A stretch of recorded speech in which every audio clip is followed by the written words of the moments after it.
அனைவருக்கும் வணக்கம். இன்றைய ஆன்மீக தகவலாக நம்ம பார்க்க போகிறது, இன்றைய வெள்ளிக்கிழமையில் நம்ம ஆடி மாதம் 2வது வாரம் வந்திருக்கின்ற இந்த வெள்ளிக்கிழமையில் நான் பண்ணின இந்த எளிமையான இந்த பூஜையை பற்றின சில ஆன்மீக தகவலை தான் நான் உங்களோட ஷேர் பண்ணிக்க போகிறேன். வாங்க பதிவுக்குள்ளே போயிடலாம்.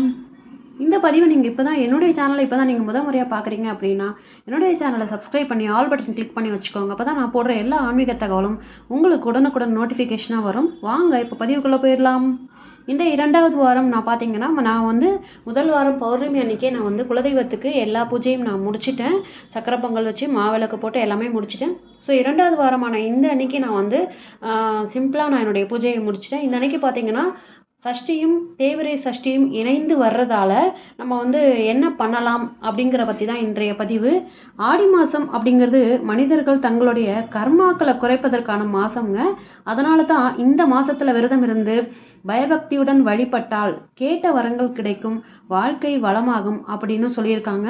இந்த ஆண்டு ஆடி மாதம் மிகவும் சிறப்புக்குரிய மாதமாக இருக்குது. காரணம் என்னன்னு பார்த்தீங்கன்னா, ஆடி மாதம் முதல் வெள்ளியானது சுக்கிரவார பிரதோஷத்துடன் இணைஞ்சு வந்துருச்சு. ஆடி முதல் ஞாயிறு பார்த்திங்கன்னா ஆடி தபசு நாளான ஆடி பௌர்ணமியோடு சேர்ந்து வந்திருந்தது. அதே மாதிரி இந்த வாரம் இன்னைக்கு ஆடி 2வது வெள்ளிக்கிழமையும் குழந்தை வரம் தரும் முருகப்பெருமானுக்குரிய தேய்பிறை சஷ்டியோடு இணைந்து வருது.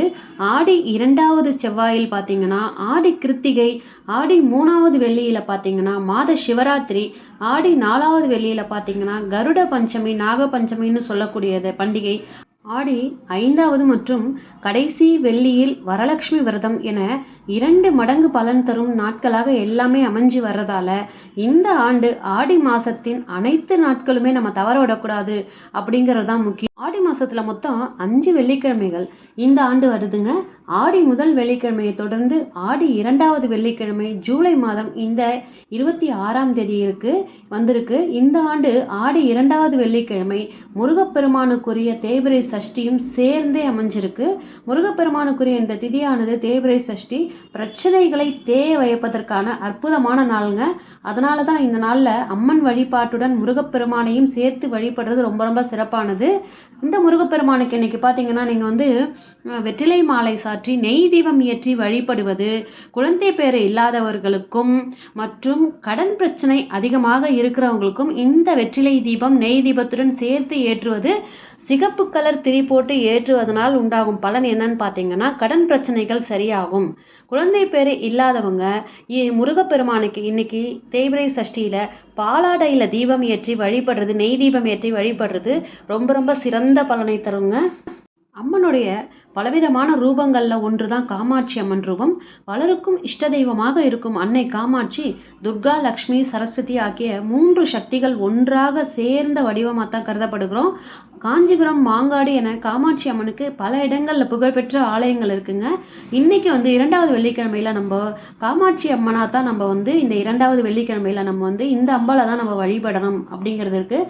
எல்லாருக்கும் தாயாக விளங்கும் காமாட்சி அம்மனை தான் ஆடி மாதத்தினுடைய 2வது வெள்ளிக்கிழமையில் வழிபடணுங்க. இந்த ஆடி மாதம் 2வது வாரத்தில் குலதெய்வம் யாருன்னே தெரியாதவங்க கூட இந்த காமாட்சியை குலதெய்வமாக நினச்சி வழிபடுவாங்க. அதுதான் ரொம்ப ரொம்ப முக்கியமான ஒரு விஷயம் இந்த ஆடி 2வது வாரத்திற்கு. ஆடி 2வது வெள்ளிக்கிழமை அன்னைக்கு நம்ம எப்பவும் போல் காலையில் எழுந்து குளிச்சுட்டு விரதத்தை ஆரம்பிச்சிடலாம். முழு உபவாசமாக இருப்பவங்க பால் பழம் மட்டும் சாப்பிட்டுக்கிட்டு இருக்கலாம். ஒருவேளை சாப்பிட்டுக்கிட்டு இருக்கிறவங்களும் இருக்கிறாங்க. இன்றைக்கு பார்த்தீங்கன்னா நைட்டு 8 to 9 சுக்கிர ஓரையில் இந்த நேரத்தில் அம்பிகையை வழிபட சிறந்த நேரங்க. இந்த நேரத்தில் நம்ம ஒரு மணப்பலகையில் காமாட்சி அம்மனுடைய திருவுருவ படத்தை பூக்களால் அலங்காரம் பண்ணிட்டு, செவ்வரளி பூக்கள் இருந்தால் ரொம்ப விசேஷம், அல்லது மல்லி அல்லது முல்லை இந்த மாதிரி பூக்களால் அலங்காரம் பண்ணிக்கோங்க. அடுத்தது இன்றைக்கி பார்த்திங்கன்னா ரொம்ப ரொம்ப முக்கியமானது குங்கும அர்ச்சனை கொண்டு நம்ம மகாலட்சுமி இரவு நேரத்தில் நம்ம அஷ்டோத்திரம் சொல்லி மகாலட்சுமி அஷ்டோத்திரம் சொல்லி நம்ம வழிபடணும். நைவேத்தியமாக நம்ம சர்க்கரை பொங்கல் அல்லது பால் பாயசம் செய்கிறது ரொம்ப ரொம்ப விசேஷமான நைவேத்தியம். அந்த பிரசாதத்தை நம்ம சாப்பிட்டு இந்த பூஜையை நம்ம நிறைவு பண்ணிக்கலாம் விரதத்தை. செல்வம் சேரணும் அப்படின்னு நினைக்கிறவங்க, மகாலட்சுமியோடைய அருள் வேணும் அப்படின்னு நினைக்கிறவங்க, வீட்டில் தங்கம் சேரணும் அப்படின்னு நினைக்கிறவங்க ஆடி 2வது வெள்ளியில் மகாலட்சுமியுடைய அம்சமாக இருக்கும் பொருட்களை எல்லாம் வச்சு அம்மா கிட்ட அவற்றுக்கு பூஜை செஞ்சு வழிபடலாம். அதே போல் பெண் குழந்தைங்களுக்கு, கன்னியா குழந்தைங்களுக்கு பிடிச்ச பொருட்களை நம்ம வாங்கி கொடுத்து மகிழ்விக்கிறதும் மகாலட்சுமியுடைய அருளை பெறுவதற்குரிய வழிதாங்க.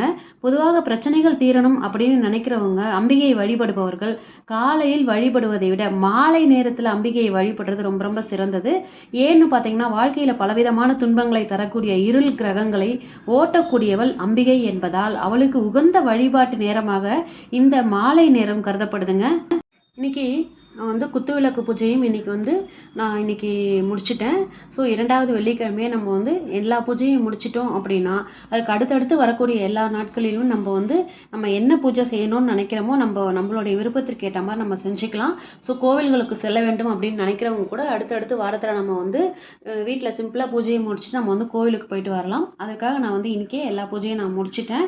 ஸோ இதுக்கப்புறம் பார்த்தீங்கன்னா பால் நெய்வேத்தியம் எல்லாம் பண்ணிவிட்டு நான் தூபதீப ஆராதனை எல்லாம் காமிச்சு என்னுடைய இந்த எளிமையான இந்த பூஜையை நான் இன்னைக்கு ஆடி வெள்ளி 2வது வெள்ளிக்கிழமையில முருகருக்கும் நான் நெய் தீபம் ஏற்றி வழிபட்டுட்டேன். என்னுடைய இந்த எளிமையான பதிவு உங்களுக்கு பிடிச்சிருந்தா இந்த பதிவுக்கு ஒரு லைக் கொடுத்துட்டு உங்கள் ஃப்ரெண்ட்ஸ் அண்ட் ஃபேமிலிக்கு ஷேர் பண்ணி பாருங்கள். நன்றி, வணக்கம்.